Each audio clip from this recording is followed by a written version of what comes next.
L'histoire de Glenox le soldat,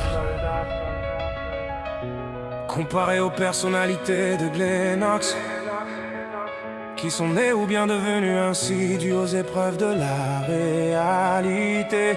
Glenox le soldat est né d'un rêve triste et d'une guerre sans fin. Alors voici son histoire.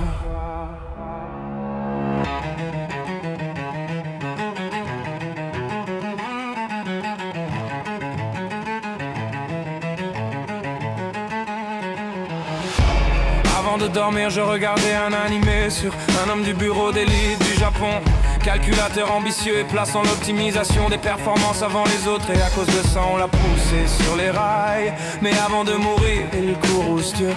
Et Dieu étant énervé, l'a réincarné dans un monde de croyants, de guerre et de foi. Après avoir regardé cet animé, je suis parti dormir. Mais à ce moment-là, dans mon rêve, j'étais devenu Glenox le soldat.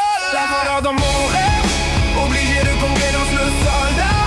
Un jeune soldat, obligé de combattre dans un monde de guerre sans fin. Pour moi c'était comme un cauchemar long et sans fin. Tout à coup j'étais sur un champ de bataille. À l'époque médiévale, c'était la première fois que je combattais avec une épée. Mais je devais le faire pour survivre. Du coup j'ai combattu encore et encore. J'étais gravement blessé mais on nous forçait à combattre. Étant un soldat je devais obéir aux ordres de mes supérieurs. J'ai pris mon épée, j'ai avancé même si mes talents étaient inexistants. Je devais m'efforcer de dépasser mes limites et de devenir plus fort pour qu'un jour je puisse rentrer chez moi.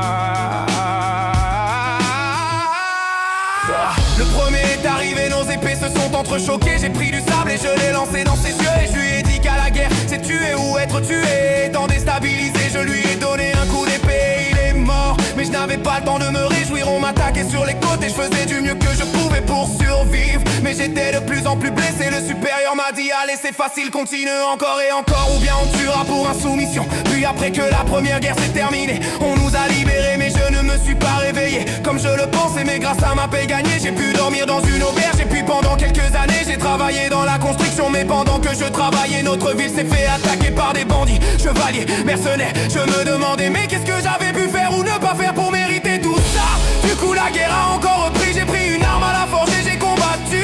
J'ai croisé une femme avec un enfant qui se faisait attaquer. Elle allait mourir mais je l'ai sauvée. Et après avoir repoussé l'ennemi, je suis devenu ami avec cette femme. Et pendant quelques mois notre relation a évolué. Elle est devenue aussitôt ma femme et son enfant était devenu le mien. Puis elle attendait un enfant qui était le mien. J'étais content mais comme on dit le bonheur n'arrive jamais seul. L'armée m'avait convoqué pour une autre guerre qui allait étendre notre territoire. Sur l'ordre du roi qui était un tyran, je suis parti à la guerre. Mais à force de combat j'ai gagné de l'expérience et je suis devenu de plus en plus fort. Mais en rentrant ma ville était détruite et en proie aux flammes. J'ai vu plusieurs cadavres rentrant chez moi et j'ai vu ma femme, mon enfant et mon enfant à naître qui était mort. J'ai hurlé de douleur, de rage et de tristesse. Pourquoi ça devait m'arriver à moi? Si je mourais, est-ce que je pourrais me réveiller? Est-ce que je pourrais rentrer? Mais une idée m'est venue que je devais me venger. C'est à ce moment-là que je suis devenu un soldat vengeur.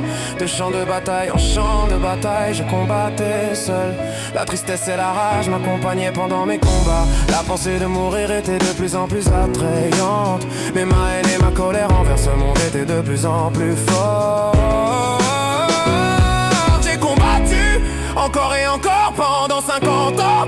À ce moment-là, les gens m'ont donné un surnom, le soldat de la mort. Car partout où il y avait des morts ou des guerres, le soldat de la mort était là.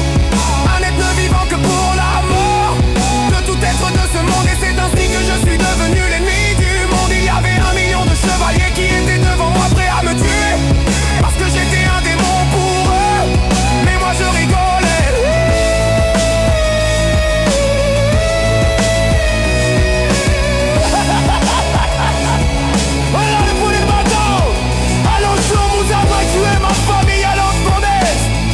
Voyons qui aura le courage de mourir de mes mains.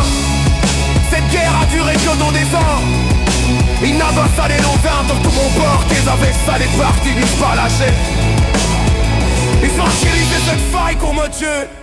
Et avant de mourir, je mentissais ce monde, mais étaient lancé convaincre car j'allais en falloir aux autres. Il m'a fallu le qui allait bien. je suis mort, et plein arme aux os. Il y avait ta surlure. Je pars cette titre de la France, me suis réveillé. Mais je n'étais pas révéressant. Je m'étais réveillé à mes tapires de la l'été. Et puis il faut venir dessus le terre pour se ressentir ses mains, sa colère, sa joie, sa tristesse était avec moi. C'est que la puce de store de Glenox, ce soldat. Alors qu'un des emparts c'est ceux